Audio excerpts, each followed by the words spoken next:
Welcome to Second Take, the show that focuses on the issues behind the news. With South Africa's once mighty grip on the world platinum market slipping, exasperated end users are eyeing Zimbabwe as the heir to the platinum throne. Mining Weekly editor Martin Creamer tells us more. Welcome, Martin. Thanks, Shannon. What is the main concern with South Africa losing its grip on the platinum markets? You know, the main concern is uncertainty and worry about supply. The world is saying we want platinum. The world is saying we need more platinum, but why can't you give it to us? Oh, we'll have to look elsewhere. They're becoming exasperated. So they look across the border and they see Zimbabwe. And Zimbabwe has lower costs, it has greater productivity, it has more enthusiasm from what I hear. You know, when you go to these presentations of results from Impala, they always praise the management and the workforce in Zimbabwe, always trying to find new ways to do things, always trying to cut costs.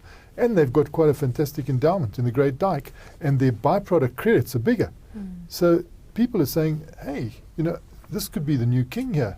Let's start backing Zimbabwe as a potential king to ensure our supply, because South Africa, we don't know where we stand with these guys. And because South Africa has been so diligent in the way it has supplied the markets, the scrap business has rocketed.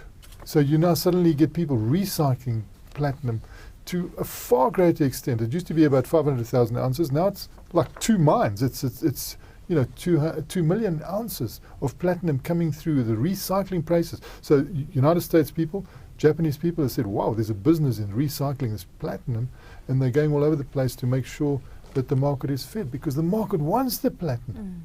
Now, what are we doing with our national patrimony? This is a national patrimony.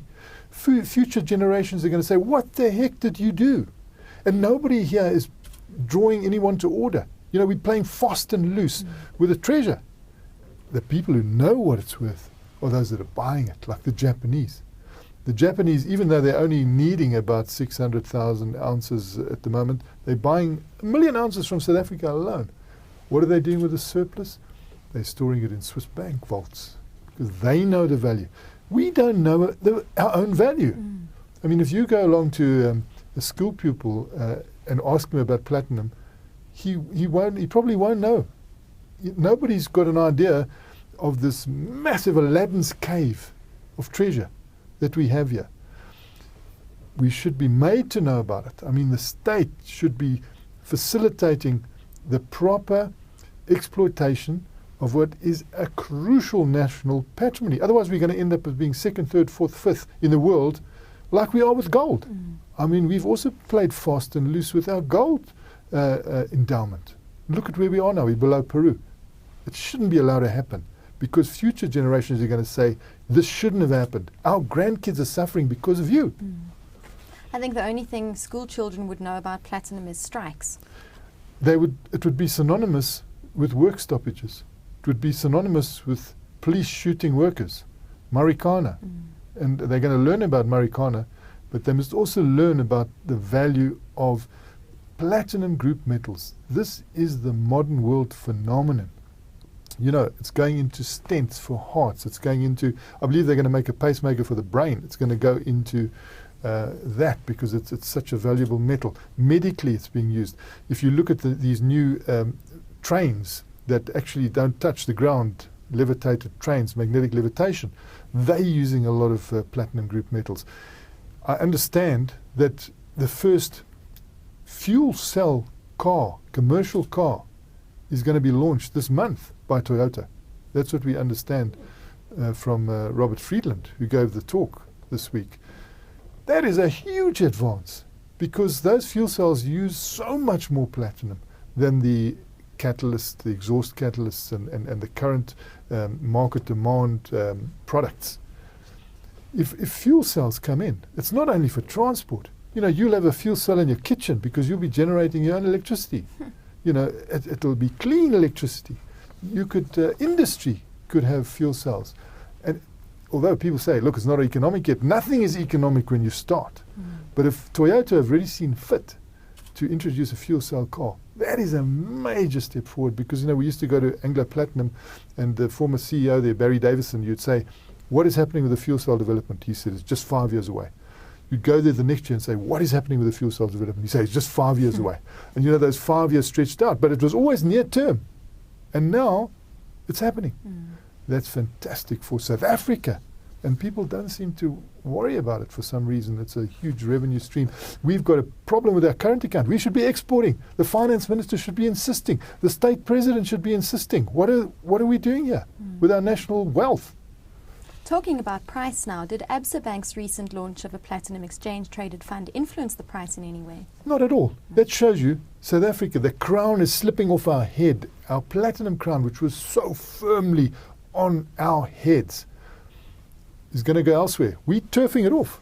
We're throwing off our own crown. We're giving it to someone else. We're giving it to scrap dealers, you know, who are going around and collecting this product that can't be spent. You can't consume platinum, so you can reuse it.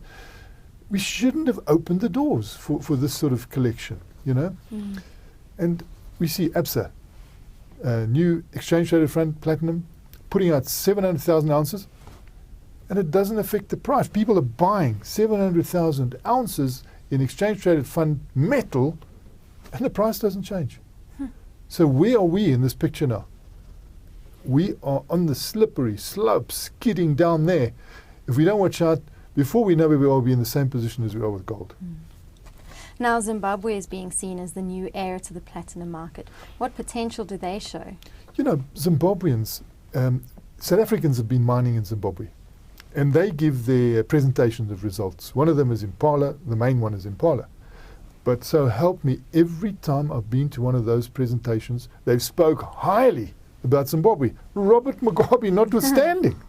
You know, here you've got Stephen Forrest, who's been researching platinum for 30 years. He's got his own business in London with a whole team of people researching platinum for all these years.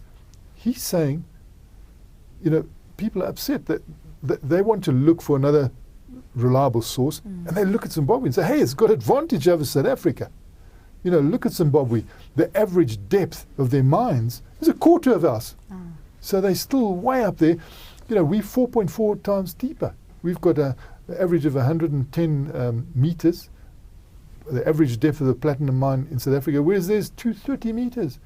That is a massive advantage because depth means cost. They are at a cost advantage, you know, which gives them that head start to be more profitable. Once they're more profitable, they start doing things that upset you, you know, and we were the ones that held this. And we, South Africans, spend a lot of time marketing platinum. We have made platinum. It's our metal. And now we're just letting someone else take it. We're letting the world. It's now diversity. It's a metal sans frontier. You know, it's got no borders. It's just going around, and scrap dealers are having a heyday. Oh, what a pity. Are there any big demand potentials for the metal? Huge. You know, I mean, people are saying, all right, it's too Eurocentric. Oh, we don't want to go into platinum, it's too Eurocentric, because the diesel vehicles there need that platinum, and the Europeans drive diesel. So there goes the platinum, whereas, you know, the Chinese are still driving gasoline, so it's not such a big market. Suddenly, changing. And what are the Chinese buying? 2.5 million ounces last year for their hearts, jewelry. Because the price is low. Japanese clever. I mean, the Chinese clever. Get it while it's cheap. We'll make jewelry. Sweetheart metal, you know. But legislation is coming in China where they will say, just as the Europeans have legislated, you've got to get the sulfur out of that fuel. You've got to have your catalytic converters because we can't breathe anymore in Beijing with all these exhaust fumes. So we've got to have European standards here, European 5 type standards. Maybe they won't go that far, but there is legislation on the way, according to Stephen Forrest of SFA Oxford, that is going to be worth 800,000 ounces. It's on the way in China, 800,000 ounces. And he said, look, consumption is not only in the East anymore, but South America starting to consume. They're bringing in those same standards to clean the air with the catalytic converters. We'll need platinum, provided, of course, they go for diesel. You know, platinum needs the diesel vehicle. But if we go for fuel cells, boy, it'll be even better. And it is palladium that goes for the gasoline. Now, palladium, some of the questions posed at this Johannesburg conference that we've just had on mining were saying, okay, Absa Bank has just launched this platinum ETF. What if they launch a palladium ETF? Because palladium is going to be in huge demand because it goes into cars that use petrol. And as the legislation comes in, you need that palladium. Now, I think Zimbabwe might even be positioned well there because their byproduct credits seem to be high. So palladium is a metal that is going to be in huge demand, no doubt about it. But all these metals, rhodium, we're the ones with 80% of the rhodium, very important metal. It's got a whole basket, this platinum group metals. They're magic metals. They're modern metals of the future. They're caring metals. They're medical metals. They're incredible. And the person that has to come in and tell us now, because we've got no local champions, is Robert Friedland. He arrives from Canada and said, wow, you guys have got the most amazing treasure here. I'm going to go for it, and I'm putting in this mine, and I have linked up with Toyota already, and we hope that we will do added value here in South Africa, and we want a Platinum Valley like they've got Silicon Valley. He's the marketer. We are our guys. We're fast asleep. He's on the Toronto Stock Exchange. He's promising to come down onto the Joburg Stock Exchange. We have Glencore promising to come into the Joburg Stock Exchange. We've got companies coming back. So the people with the smart money, they're coming in. The people who are lacking this astute approach, they sit there moaning. It's you have a problem with sort of victim type approach in South Africa. I suppose it's quite hard.